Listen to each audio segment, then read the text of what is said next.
I am standing in my office on the 20th floor of a downtown Portland building looking out at the city lights reflecting off the Willamette River. 2 years ago, I was engaged to a woman who told me I was worthless. 2 years ago, I worked at a company where I felt small. 2 years ago, everything I thought I knew about my life fell apart in a single night. But that night, when she screamed those words at me, something inside me shifted. I did not argue. I did not beg. I simply said 3 words that changed everything. We will see. Today, she walked back into my life and I finally got to show her exactly what I became without her. Before I tell you how I went from rock bottom to building something she never saw coming, I would love to know where you are watching from. Drop your city in the comments below, hit that like button, and subscribe because what happened when she showed up at my office 2 years later, you will not believe it. Now let me take you back to where it all started. I was 29 years old and thought I had life figured out.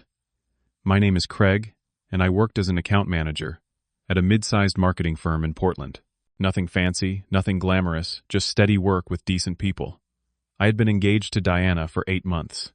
She was 28, sharp as a knife, and worked as a marketing director at a much larger agency across town. Her salary was more than double mine, and honestly, I admired that about her. When we met at a marketing conference 3 years earlier, she was the one who approached me. Confident, driven, ambitious. She made me want to be better, to reach higher, to achieve more. The early days were magic. We would spend weekends exploring Portland's food scene, hiking in the Columbia River Gorge, talking about our dreams until 2 in the morning. Diana had this way of making everything feel possible. She believed in big goals, big plans, big futures. I loved that energy. She was the kind of person who walked into a room and owned it. I felt lucky she chose me. But something changed after we got engaged. It was subtle at first, like a radio station slowly losing signal. Diana started making comments about my job. Little things at dinner. Why are you not asking for a raise? My friends' husbands all make 6 figures. Do you think you will ever move up in that company? I tried to explain that I was working hard, that my company was smaller and could not pay corporate salaries, that I was doing my best. She would nod and change the subject, but I could see the disappointment in her eyes. Then came the career advice. It started as suggestions. Maybe you should go back to school. You need to be more aggressive in meetings. Have you thought about switching industries? At first, I appreciated it. I thought she was trying to help me grow. But the suggestions became criticisms, and the criticisms became constant. Every conversation about work ended with Diana pointing out what I was doing wrong or what I should be doing differently. I started dreading telling her about my day because I knew it would turn into a performance review. Her friends did not help. They were all high achievers, working in tech companies or financial firms, married to men who drove expensive cars and talked about stock portfolios. At dinner parties, I felt like the charity case. Diana would spend the evening discussing her latest campaign, her promotion opportunities, her networking wins. She barely mentioned me. When someone asked what I did, she would answer for me with a tight smile and quickly change the subject. I started to feel invisible in my own relationship. The real tension started a month before our wedding. Diana wanted the ceremony at an oceanside resort, something elaborate and expensive. The estimated cost was around $50,000. I had saved roughly $10,000, which I thought was respectable. When I showed Diana my savings, she looked at the number like it was a typo. Is that all? Her parents were contributing, but she expected me to put in at least $20,000. I did not have $20,000. I did not have close to $20,000. That is when I started working overtime. Extra projects, weekend hours, anything to boost my income. I came home exhausted sometimes after 10 p.m. And Diana would be waiting with cold eyes. You are never home, she would say. What is the point of getting married if you are always at work? I tried to explain I was doing this for us, for the wedding she wanted. Her response cut deep. If you were better at your job, you would not need to work this hard. That sentence stayed with me. It looped in my head during my commute, during meetings, during sleepless nights. If you were better. If you were better. If you were better. I started questioning everything.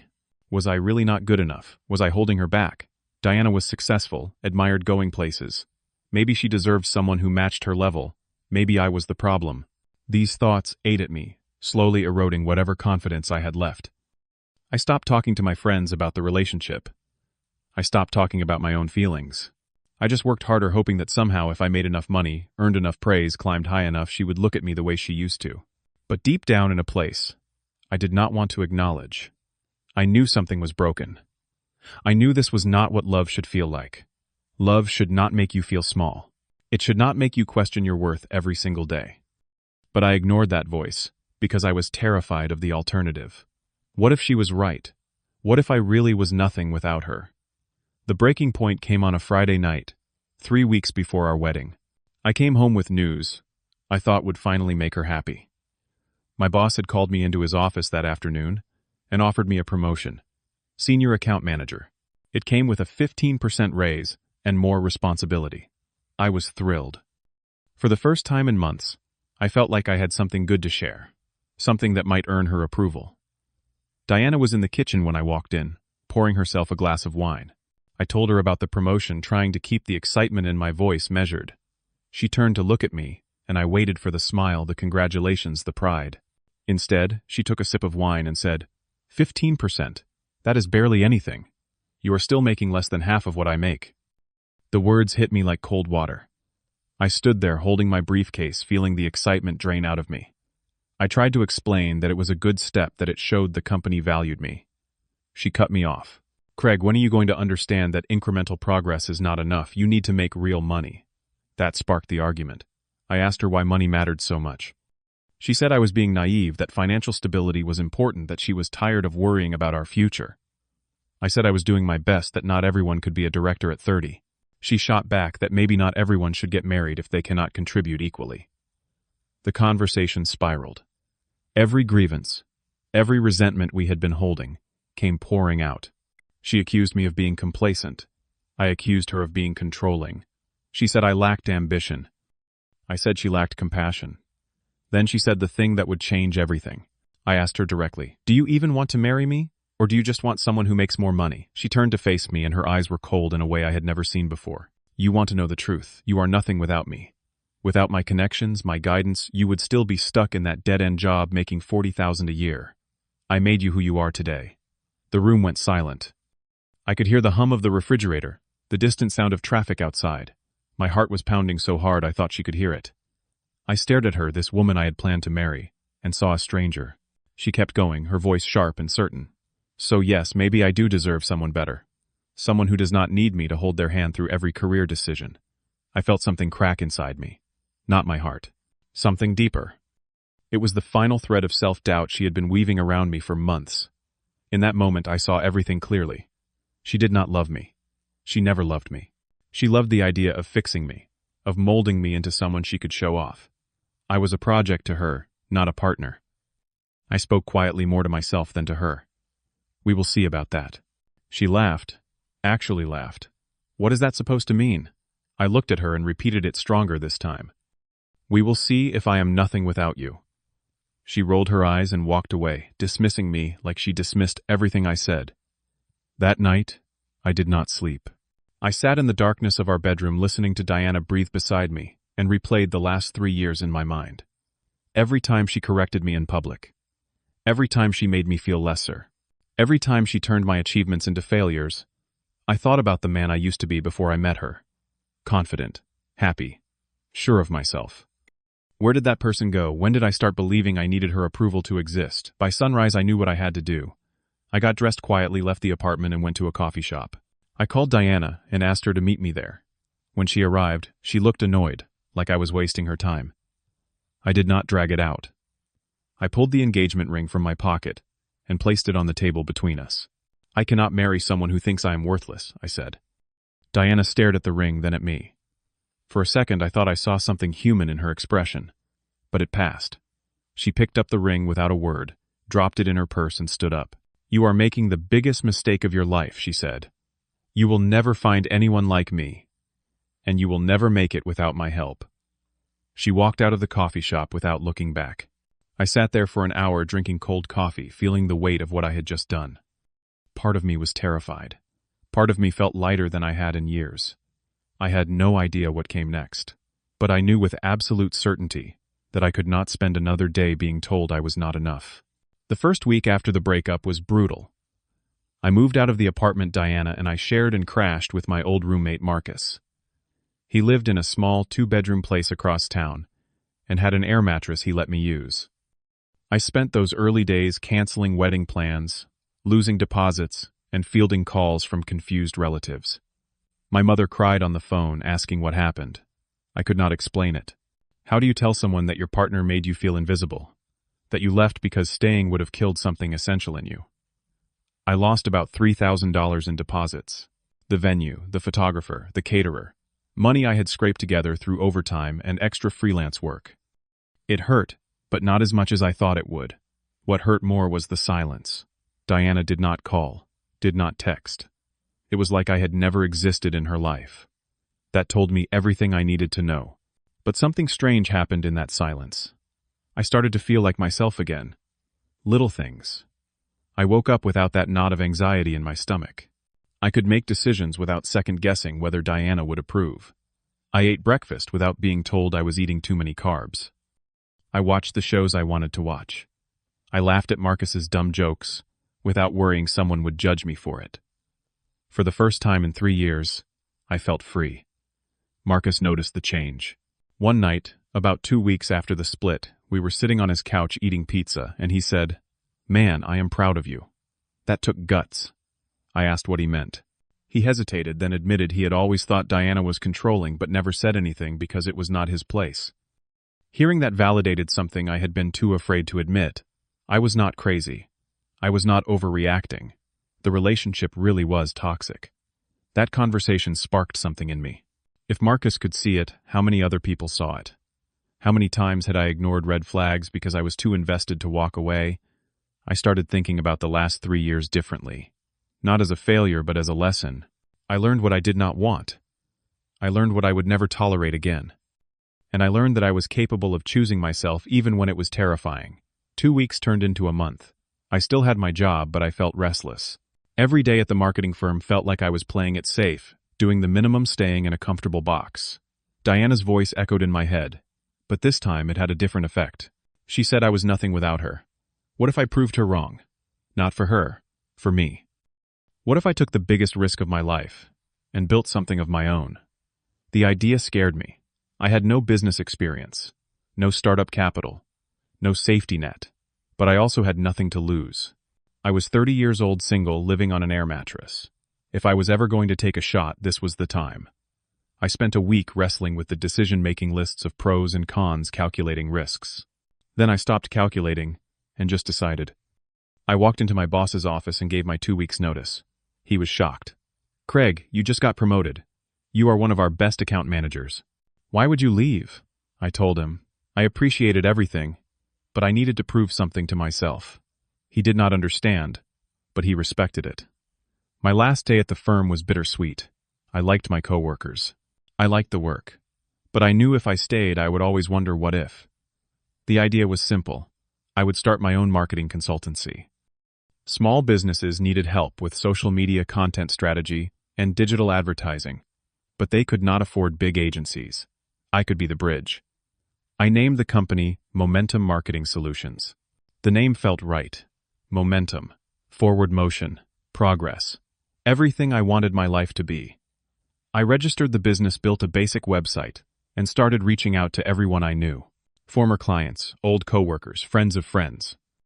I offered my services at rates lower than big agencies, but higher than cheap freelancers. I positioned myself as the smart middle ground. The first month was humbling. I worked out of coffee shops, sending cold emails and making phone calls. I got rejected. A lot. People were polite but not interested. Some did not respond at all. My first client was a small bakery owned by a woman named Helen. She needed help with her Instagram and Facebook pages. The budget was $200 for the first month. It was not much, but it was a start. I treated that account like it was $1 million contract. I photographed her pastries, wrote engaging captions, ran targeted ads, and tracked every metric. By the end of the month, her online orders had increased by 30%. Helen was thrilled. She referred me to 2 other small business owners. Month 2 brought 3 new clients. A yoga studio, a local bookstore, and a home renovation contractor. I was working 16-hour days, but it did not feel like work. It felt like building something real. Every post I created, every ad I ran, every strategy session I held was proof that I could do this. That I did not need Diana's connections or approval. That I was not nothing. Month 3 was the turning point. A mid-sized tech company reached out. They had seen my work with the bakery and wanted to overhaul their digital marketing strategy. The contract was $5,000 per month. I almost fell out of my chair when they agreed to my proposal. This was real money. This was validation. I hired my first freelancer, a designer named Kyle, to help with graphics. I rented a small co-working space, so I had somewhere professional to meet clients. 6 months in, I had 15 clients and was bringing in around $12,000 a month. After expenses, I was making more than I ever did at the firm. But the money was not the point. The point was that I had built this. Me. Not because someone told me to, not because someone guided me, but because I believed I could. Every time doubt crept in, I remembered Diana's words. "You are nothing without me." And I worked harder. I thought about her sometimes. Wondered if she heard about my company. Wondered if she regretted what she said. But mostly I focused on moving forward. I was learning to be proud of myself again, to trust my instincts, to take risks without needing permission. For the first time in years, I felt like Craig again. Not the diminished version Diana had shaped, but the real me. 2 years passed faster than I expected. Momentum Marketing Solutions grew beyond anything I imagined. I now had 12 full-time employees, working out of a real office on the 20th floor of a downtown building. We had a conference room, a break area with a coffee machine that actually worked, and floor-to-ceiling windows overlooking the river. Our client roster included over 40 businesses ranging from local shops to regional corporations. Last year's revenue crossed $500,000. But the success was not just financial. I was invited to speak at marketing conferences, the same kind of event where I first met Diana. I started a blog about entrepreneurship and digital strategy that attracted thousands of monthly readers. People asked for my advice. Students wanted to intern with us. I felt like I had found my purpose, my voice, my place in the world. My personal life changed too. About a year into building the company, I met Sophie. She was a freelance graphic designer who pitched us on a rebranding project. I remember the day she walked into my co-working space, portfolio in hand, nervous but determined. Her designs were incredible. Clean, modern, but with a warmth that made brands feel human. We hired her for the project, and she delivered beyond expectations. Sophie was different from anyone I had dated before. She was quiet where Diana was loud, humble, where Diana was flashy. She did not care about titles or salaries. She cared about good work, kind people, and living authentically. We started talking after meetings, then grabbing coffee, then dinner. 8 months later, we were dating. She met my employees and treated everyone with respect. She celebrated my wins without needing to one-up me. She supported my ideas without trying to control them. Being with Sophie felt easy in a way I did not know relationships could be. She knew about Diana. I told her everything one night over Thai food. About the engagement, the breakup, the words that shattered me. Sophie listened without judgment, then said something I will never forget. The best revenge is not proving someone wrong. It is becoming so content with who you are that their opinion stops mattering. She was right. Somewhere along the way, I had stopped trying to prove Diana wrong and started just living my life.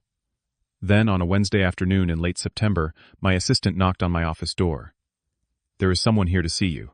She says it is personal." I was not expecting anyone. I walked out to the reception area and froze. Standing by the window looking out at the city was Diana. She turned when she heard my footsteps. She looked the same. Same sharp features, same confident posture, same designer clothes. But there was something different in her eyes. Something tired. Something sad. "Craig," she said, her voice softer than I remembered. "This is unexpected," I replied, keeping my tone neutral. "Can we talk?" "Maybe in your office," I hesitated, then nodded. I led her back, leaving the door open. My assistant gave me a questioning look. I shook my head slightly. "It is fine." Diana walked into my office, slowly taking in the space. The mahogany desk. The awards on the wall. The view of the river. "This is impressive," she said. "I heard about your company, but I did not expect this." I sat down behind my desk and gestured for her to sit. "What brings you here?" She sat, folding her hands in her lap. That gesture, so controlled, so careful, reminded me of the Diana I used to know. She took a breath. "I made a mistake. Leaving you, letting you go, was the biggest mistake of my life."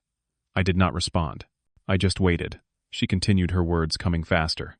"These 2 years, I have had a lot of time to think, to realize what I lost.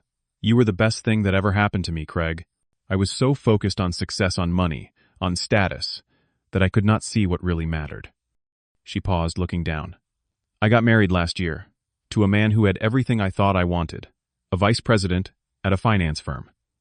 6-figure salary, corner office. We divorced after 6 months. I let her keep talking. He treated me the way I treated you, she said, her voice breaking slightly. He made me feel small, worthless, like I was never good enough, and I finally understood. I understood how much I hurt you. She looked up at me, eyes shining. I want to try again. I have changed. I see things differently now. I know what I lost.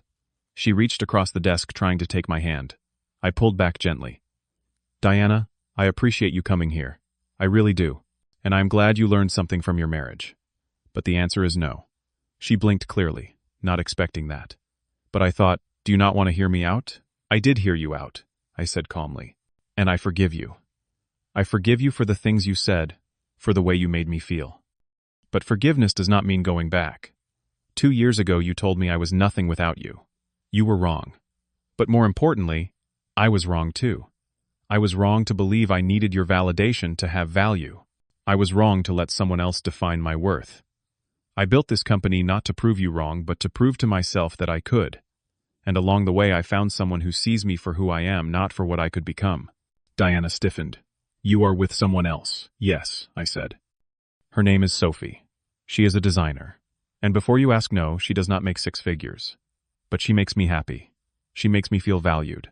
She does not need me to be anything other than myself. Diana's face flushed. She looked away, blinking rapidly. I stood up, signaling the conversation was over.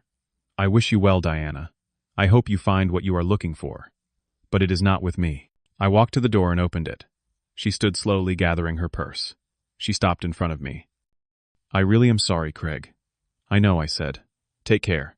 She walked past me through the office, past my employees who were pretending not to watch, and out the door. I stood there for a moment, feeling a strange mix of emotions. Not anger, not satisfaction, just peace. That evening, I met Sophie at our favorite spot by the river. We walked along the waterfront as the sun set, painting the sky in shades of orange and pink. I told her about Diana's visit. How do you feel? Sophie asked, lacing her fingers through mine. I thought about it. Free, I said. For the first time in years, truly free. She squeezed my hand. I am proud of you. Not because of the company or the success, but because of who you are. That is all I ever wanted to hear, I said. We stood there watching the river flow, the city lights beginning to twinkle on. I thought about the journey from that awful night 2 years ago to this moment. The fear, the doubt, the hard work. The small victories, the big breakthroughs, all of it led here. To this person beside me. To this version of myself I was proud to be. I learned something important through all of this. The worst pain is not when someone tells you that you are worthless. It is when you start to believe them. I almost believed Diana. I almost let her words become my truth. But I chose differently. I chose to bet on myself even when it was terrifying. I chose to build something even when I had no guarantee it would work. I chose to walk away from someone who made me small even when I was scared of being alone. Success is not about proving someone wrong. It is about proving yourself right. It is about looking in the mirror and recognizing the person staring back. It is about building a life that feels authentic, even if it does not look like what others expect. Diana thought she made me who I was, but she was wrong. I made me. Through every failure, every risk, every moment of doubt, I chose to keep going. That is the person I became. Not in spite of her words, but because I refused to let them define me. Sophie leaned her head on my shoulder. What are you thinking about? Everything I said. How far I have come. How different things are now. She smiled. You deserve all of it. I kissed the top of her head. So do you.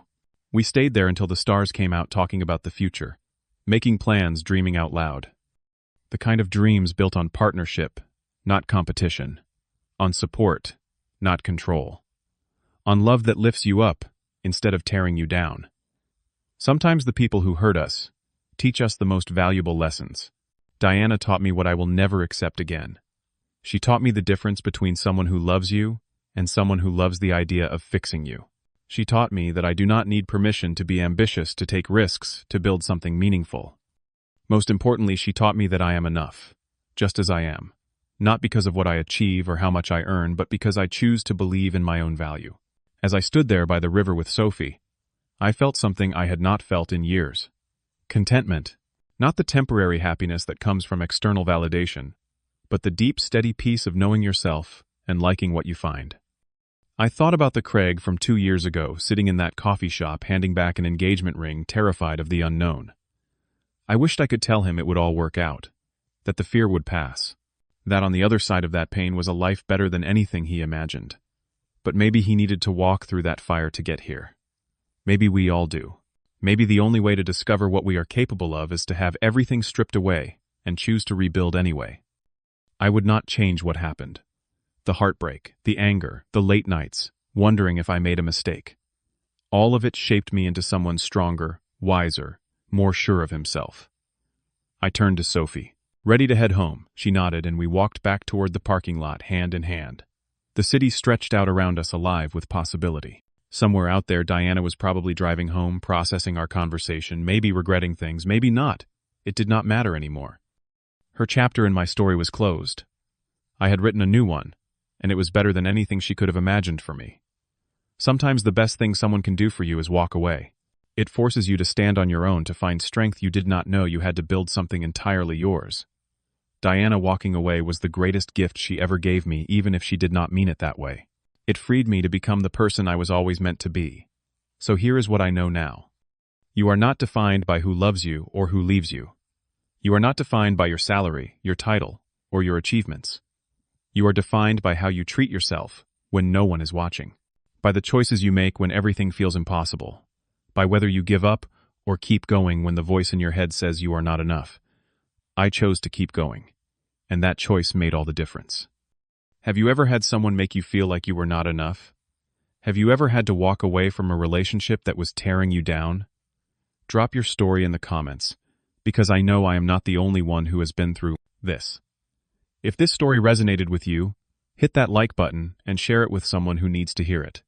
Subscribe for more real stories about overcoming challenges and finding yourself on the other side. Thank you for listening to my story.